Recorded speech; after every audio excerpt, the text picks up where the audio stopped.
বানাইছে। আমরা এখন কোথায় যাব? আমার বাবাকে এরকম নিষ্ঠুরভাবে মারছে। 17, 18, 19 এই তিন নাম্বার আসামি ঠিক ছিল এবং সেটা আমাকে ওইখানের ওসি মনিরুজ্জামান মনির উনি আমাকে বলে কি তুমি এটা পড়ো। সহজ সরল পেয়ে সোহাগের পরিবারকে বোকা বানিয়ে সোহাগের মূল আসামিরা ধরাছোঁয়ার বাইরে যাওয়ার আগেই ঢাল হয়ে দাঁড়ালো এই মেয়েটি। আচ্ছা, জানেন কি কিভাবে হলো সোহাগের ভিডিও ভাইরাল আর কিভাবেই বা এই পুরো তথ্য সামনে আসলো? চলুন এই ঘটনার পেছনের কাহিনী জেনে নেই।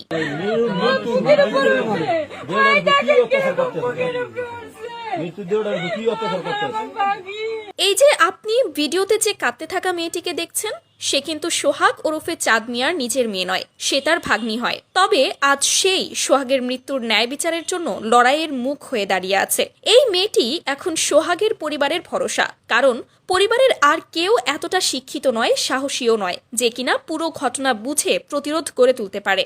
সোহাগের বয়স ছিল 39 বছর। তার পরিবারে স্ত্রী সহ রয়েছে এক ছেলে এবং এক মেয়ে। একজনের বয়স 17 বছর হবে এবং অন্যজনের বয়স 8 বছর। যেহেতু তারা দুজনেই এখন অনেক বেশি ছোট, তাই তার বাবার চলে যাওয়ার পর তার বাবার সাথে কি ঘটছে এবং তার বাবার অপরাধীরা কিভাবে পার পেয়ে যাচ্ছিল তারা কেউ বুঝেই উঠতে পারেনি। কিন্তু এই রহস্য ধরে ফেলে এই মেয়েটি, যে কিনা সোহাগের ভাগ্নি হয়। সোহাগের চলে যাওয়ার পর ইতোমধ্যে 4 জনকে আইনের হেফাজতে নেওয়া হয়েছে, কিন্তু কোনো এক অদৃশ্য শক্তির দ্বারা মূল অপরাধীদের ধরাছোঁয়ার বাইরে রাখার চেষ্টা করা হচ্ছিল।